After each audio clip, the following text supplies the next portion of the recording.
The porch light went off at 9:47 p.m. I know because I checked my watch.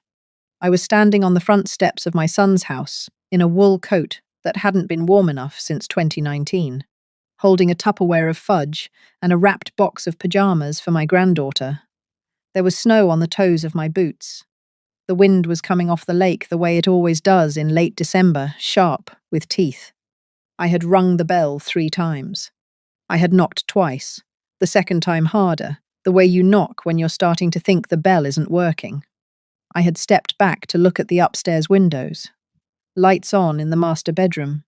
Lights on in what I knew was my granddaughter's room because I'd helped pick the curtains in 2019. Music playing, faintly. A man's laugh. I recognized as my son-in-law Greg's brother, who was apparently inside, while I was apparently outside. And then the porch light went off. Not a flicker, not a brownout, a click. Someone, and there was only one person it could have been, had walked to the foyer switch and turned it off while I was standing there in the dark. My daughter Bridget, 41 years old, the woman I had laboured 16 hours to deliver in 1983. I stood very still on her porch in the dark. The snow kept coming down, slow and feathery, the kind of snow Bridget used to call Christmas card snow when she was little, and we were happy, and I was the most important woman in her life. I rang the bell one more time. Nothing. I took my phone out of my coat pocket. My fingers were stiff. I called her. It rang 4 times and went to voicemail. I called Greg, straight to voicemail. I sent a text. "Sweetie, I'm here. Did the bell stop working? It's pretty cold out here." The little delivered turned to read almost immediately. No reply. I stood on that porch for 11 more minutes. I'm not proud of that. 11 minutes is a long time to stand on a porch in 12-degree weather, holding fudge for people who have made a decision about you. But I was 68 years old, and I had driven 3 hours through a snowstorm, and I had brought pajamas with little reindeer on them, and I needed 11 minutes to understand what was happening. At 9:58 p.m., the curtain in the front window moved. Just a little, just enough that I saw a face, Bridget's face. She looked at me on her porch, me, her mother, in the snow, and our eyes met for maybe a full second, and then she dropped the curtain. She did not come to the door. I walked back to my car. The driver's seat was already cold. I sat behind the wheel with the keys in my lap, and I did not cry. I want you to know that. I did not cry. I just sat there with the snow gathering on the windshield, and I watched the porch light stay off, and I made one phone call. It was to a hotel 16 miles back the way I'd come, a Holiday Inn Express off the interstate. The girl at the desk said they had a king room on the 2nd floor, and was I a rewards member? I said no. She said it would be $147. I said fine. Then I started the engine, and I drove to a Holiday Inn Express on Christmas Eve, alone, with a Tupperware of fudge on the passenger seat. And somewhere between mile 6 and mile 7 on that frozen interstate, I made a decision. It was not a loud decision. It was the kind that comes with paperwork. I was going to change my will before the sun came up. The hotel room smelled like industrial cleaner and the previous guest's cologne. I didn't care. I sat on the edge of the bed in my coat, and I called my sister Iris in Phoenix, where it was 8 p.m. and 71 degrees. "Margaret, why are you breathing like that? What happened?" I told her. I told her about the porch light, the curtain, the 11 minutes. The text marked read. Iris was quiet for a long moment. Iris is the older sister. Iris does not waste words. "Margaret, where are you right now?" "A Holiday Inn Express." "Are you safe?" "Yes." "Are you going to do something stupid?" "No." "Are you going to do something smart?" I almost laughed. I had not laughed in 6 hours. "Yes, Iris, I'm going to do something very smart." "Tell me." "I'm calling Howard Klein at sunrise." She exhaled. Howard Klein had been my husband Frank's lawyer until Frank died in 2014. He had been my lawyer ever since. He was 76 years old, and he answered his own phone, and he had once told me that the only thing he loved, more than the law, was duck hunting at 5 in the morning, which meant he was going to be awake at 5 in the morning anyway on Christmas Day. Good, Iris said. Margaret, listen to me. Do not call her tonight. Do not text her. Do not explain yourself. You understand me. I understand. This is not the first time, is it? I did not answer. Margaret, is it? No, I said. It's the third time. Tell me the other two. So I did. I told her about Easter, 2022, when Bridget had told me brunch was at noon, and I had arrived at noon to find them all eating at 11. And Bridget had said, "Oh, Mom, I must have told you the wrong time. Sit down. We saved you a plate." And the plate had been the heel of the ham and one biscuit. I told her about my granddaughter's 7th birthday in October, when I had driven up with a present and arrived at the address. Bridget had texted me to find a strange family who had never heard of any birthday party. And when I called Bridget, she had laughed and said, "Oh, Mom, I changed it last week. Didn't I send you the new one? I'm so sorry you came all this way." I had driven home that day and cried for an hour in my driveway. Then I had wiped my face and gone inside and called Bridget back and pretended to laugh about it, because I did not want to be the kind of mother who made things weird. "Margaret," Iris said. Her voice was very level now. "I love you. And I love Bridget. But sweetheart, she has been training you to disappear for a long time." I sat on the hotel bed in my coat, and I let that sentence land. She had. Of course she had. I had simply been too well-mannered to notice. I hung up with Iris. I took off my coat. I unwrapped the pajamas with the little reindeer on them, and I folded them neatly back into their tissue paper and put them in the hotel desk drawer. I would not be giving them to my granddaughter. Not this Christmas. Maybe never. I had not decided yet. Then I opened my laptop and I started counting. Not years this time, not dollars yet, though those were coming. I counted moments. The moments I had let go. Bridget at 23, getting married, telling me she didn't want me on the wedding planning email chain because Greg's mum is just so much better at that stuff. I had said, "Of course, sweetheart." Bridget at 26, pregnant, telling me she didn't want me at the birth because it would be too much. I had said, "Whatever you need." Bridget at 30, asking me for $40,000 toward the down payment on the house I was now standing locked out of. I had written the check the next day. There had been no thank you card. 6 months later, she had sent a thank you card to Greg's parents for a $5,000 contribution. I had seen it on her fridge. Bridget, at 35, telling me on the phone that she'd been thinking a lot lately about the kind of mum I'd been when she was little, and that she wanted me to read a book she'd been reading. The book had a title like, "When Your Mother Was the Problem." I had read it. I had cried reading it. Then I had called her and apologized for things I wasn't sure I had done, because she said she remembered them, and I did not. And a good mother is supposed to believe her daughter. Bridget at 38, sitting at my own dining room table at Thanksgiving, and telling Greg's mother, who was visiting from Tampa, that Mum always gets the gravy a little wrong, but we love her for trying.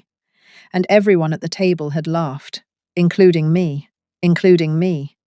I closed my eyes in the hotel room, and I felt something I had not let myself feel in 20 years. I felt angry. Not the loud kind, the clean kind, the kind that sees clearly. For 2 decades, I had been managing my own daughter's comfort with my existence. I had been making myself smaller and smaller, easier and easier to stomach, more and more grateful for whatever I got. I had been training myself to be locked out of my own family, one polite humiliation at a time, and tonight she had simply finished the lesson. I opened a new email. I wrote one sentence to Howard Klein. "Howard, please call me at 6 tomorrow morning. I need to revise the will and the trust before the day starts. Margaret Halloran." I sent it. Then I lay down on top of the hotel comforter in my clothes, and I stared at the ceiling, and I waited for the sun. Howard called at 5:58 a.m. "Margaret, Merry Christmas." "Howard, thank you for calling so early. Tell me what's happened." I told him. Howard, like Iris, did not interrupt. Howard, like Iris, did not waste words. When I was finished, he said, "All right, get a coffee from the lobby. Get a pen. We're doing this on the phone right now, and I'll bring the documents to your house tomorrow for signing." I went to the lobby. I poured a cup of weak hotel coffee into a paper cup. I took the lid off, came back to the room, sat at the little desk, and I opened the spiral notebook the hotel had left me, as if it had known. "Howard, I'm ready. Tell me what we're doing. I want Bridget removed." From? Everything she is currently named in. The will, the trust, the retirement accounts, the life insurance, the healthcare directive, the financial power of attorney. All of it. He was quiet for a half-second. "Margaret, that is a complete excision, you're sure?" "Howard, last night my 41-year-old daughter watched me on her porch in 12-degree weather and turned off the light. I am sure. Where does it all go?" I had thought about this between 2 and 4 a.m. "My granddaughter, Sloane, she's 8, I want a trust. She cannot touch the principal until she's 25. Bridget cannot touch it ever. Greg cannot touch it ever. The trustee should be Iris, and, after Iris, you, and after you, whoever you recommend." "All right. My sister Iris gets a fixed amount, 200,000. She has been a good sister to me, and her late husband left her thinner than she lets on. Done. And my house, the Lake Drive house. When I die, I want it sold. Half of the proceeds added to Sloane's trust. The other half—" I paused. I had not actually known what I wanted to do with the other half until that exact moment. And then, sitting in a Holiday Inn Express on Christmas morning, I knew. To the women's shelter on Vine Street. The Anna Bell house. They turned me away in 1979 because they were full, and I had to sleep in my car for 3 nights with a baby in a car seat. I want them to never have to turn anyone away again. Howard had not known about 1,979. Frank had not known about 1,979. Bridget, somewhere upstairs in her king bed with her husband and her lit-up Christmas tree, had not known about 1,979. There was a long pause on the line. "Margaret, I'm sorry I never knew that. You weren't supposed to. Frank wasn't supposed to either. I had decided to leave it behind. But it's mine, Howard, and I want to do something with it now."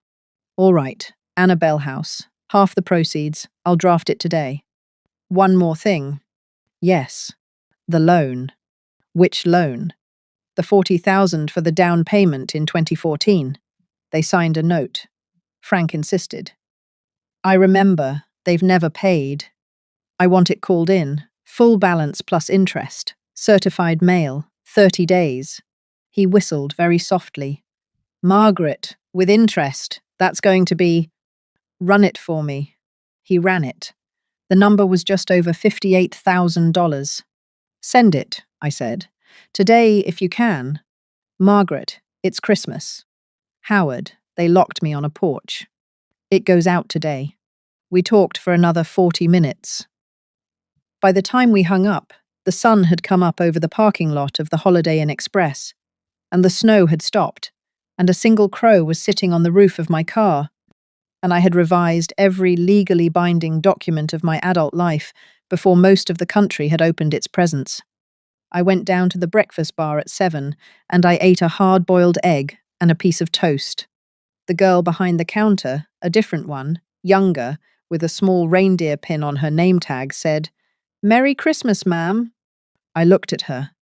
"Merry Christmas, sweetheart." It was the first sentence I had said out loud in 12 hours that didn't hurt. I drove home.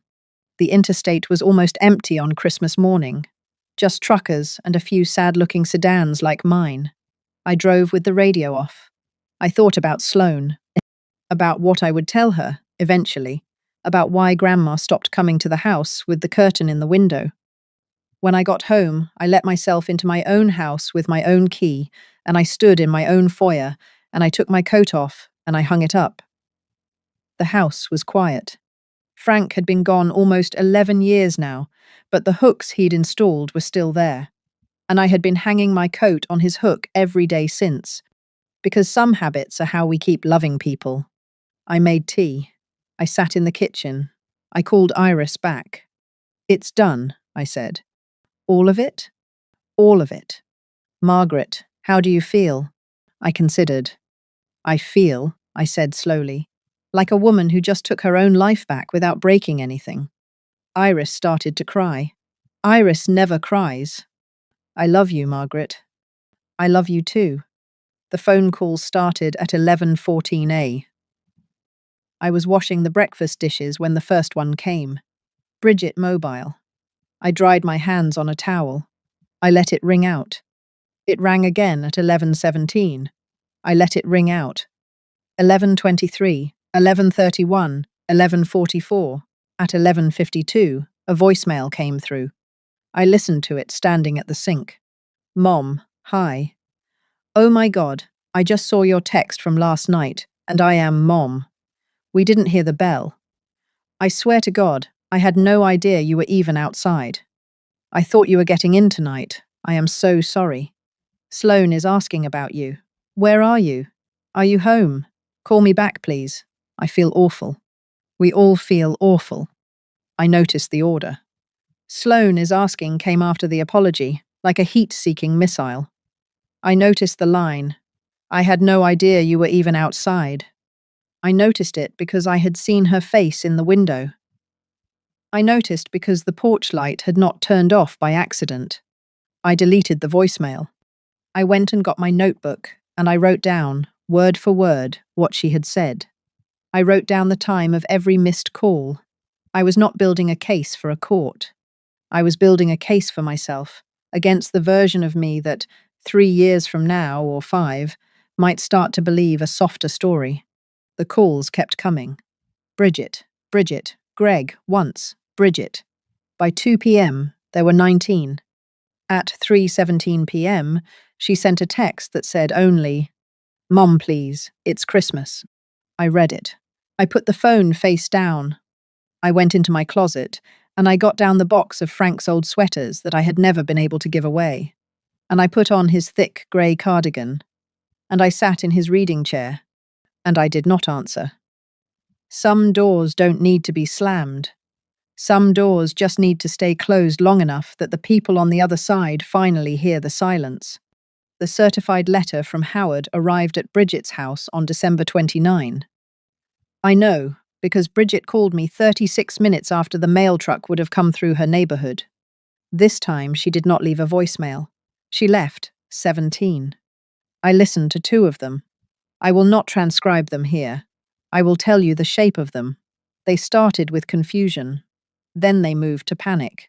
Then they moved to Mom. "You need to call your lawyer right now and stop this. This is insane. This is elder abuse. You are going to be embarrassed when you realize what you've done."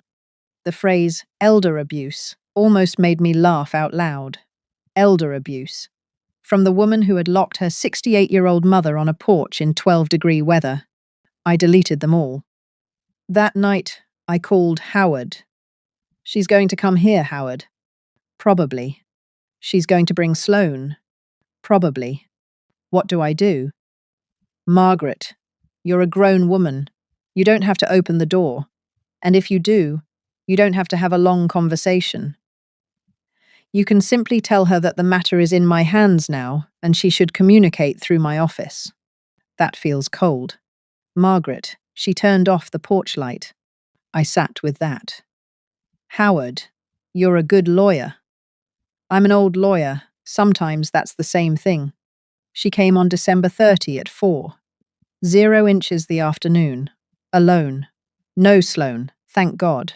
She had at least had the decency to leave the 8-year-old out of it. I watched her car pull up through the front window. I watched her sit in the driveway for 90 seconds, looking at her phone, putting it down, picking it up, rehearsing. She rang the bell. I opened the door halfway. Not all the way. Halfway. "Mom," she started crying immediately. The tears were real. I am not saying they were not real. I am saying that real tears and right behavior are not the same thing, and I had spent 41 years confusing them. Bridget. Mom, I am so sorry. I am so sorry. About Christmas Eve. About everything. I don't know what I was thinking. I had a lot of wine. Greg's brother was being I panicked. I saw your car, and I panicked, and I didn't want a scene. And I told myself, you'd just go to a hotel and we could fix it in the morning. And then by the morning it was, Mom, please, please. I'm not. I can't lose you over this. I looked at my daughter. I let her cry on my porch the way she had let me stand on hers. Not as long. I am not that kind of woman, but long enough. Bridget. Yes. I want you to listen to me very carefully. Because I am only going to say this once, and I am going to say it without raising my voice, because I am not angry. I am clear. Do you understand the difference? She nodded. Her mascara was running. Christmas Eve was not a mistake. Christmas Eve was a pattern. Easter 2022 was the same pattern. Sloane's birthday in October was the same pattern. The wedding emails were the same pattern. The book you sent me was the same pattern. You have been carefully, slowly, politely teaching me that I am optional in your life for almost 20 years. And I have been a very good student. I learned to make myself smaller. I learnt to laugh at the gravy joke. I learnt to apologize for things I did not do. I learnt to say, of course, sweetheart, when what I meant was, please don't do this to me. She tried to speak. I held up one hand. She stopped. Christmas Eve, I stopped being a good student. That is what happened, nothing else. Mum, the will. Yes. You can't. Sloane is fine. Sloane is more than fine.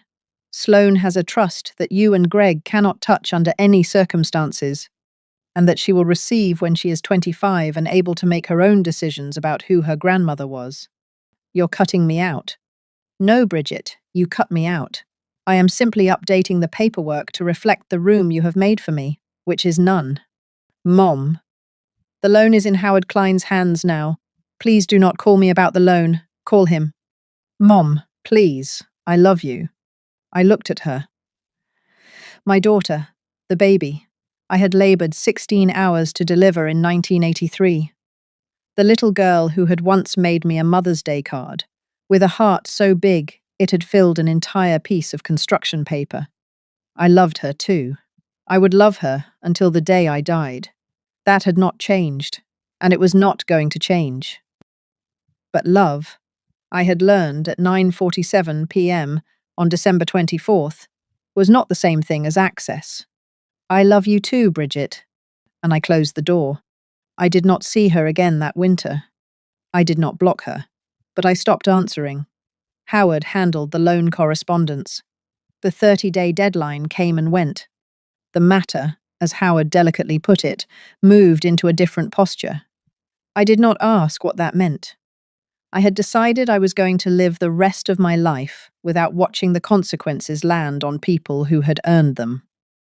In January, I drove down to Phoenix and I stayed with Iris for 3 weeks. We sat in her sunroom in the mornings and drank coffee and watched the hummingbirds.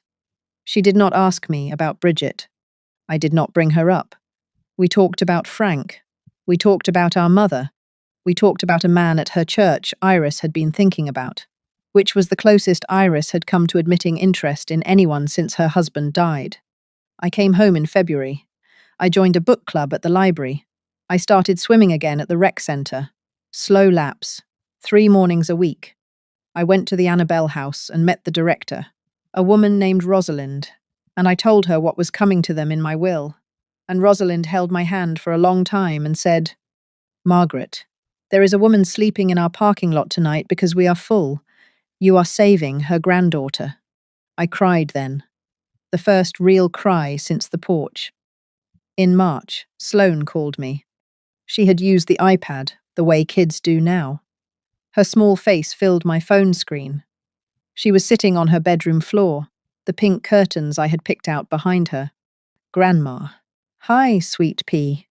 Mom said you weren't talking to us anymore. Mom and I are taking some time apart, baby. Grown-ups sometimes do that. But you and I are not taking any time apart. You can call me whenever you want. Mum doesn't know I'm calling. That's all right. You're allowed to call your grandma. She picked at the carpet. She was 8. She was deciding something. Grandma, did Mom do something bad? I took a long breath. Sloane. Listen to me very carefully. Your mum is your mum. She loves you more than anything in the whole world, and she always will. What happened between Grandma and Mom is grown-up business, and it is not your job to figure it out. Do you understand me? Yes. But sweetheart, anything you ever want to ask me, you can ask me. I will always tell you the truth, even when you are big, even when you are 40. All right? All right. I love you, Sloane. I love you, Grandma. Are you coming to my birthday this year? I thought about October, about the wrong address, about crying in my driveway. Sweetheart, I will come if your mum invites me, gives me the right address, and confirms the day twice. If she does that, I will be there. If she does not, I will send you a present and a card, and I will FaceTime you and sing to you. And that will have to be how we celebrate this year. But you tell your mum I said exactly that, so she knows the rules. Sloane nodded, very seriously, like an 8-year-old being entrusted with a secret code. Okay, Grandma. Okay, baby. On Christmas Eve, the next year, I did not get an invitation. I was not surprised. I was somewhere in a small place I did not want to look at directly, a little relieved. I spent Christmas Eve at Iris's, who had flown in for the week. We ate a roast chicken, and we drank 1 glass of wine each, and we watched an old movie at 9:47 p.m.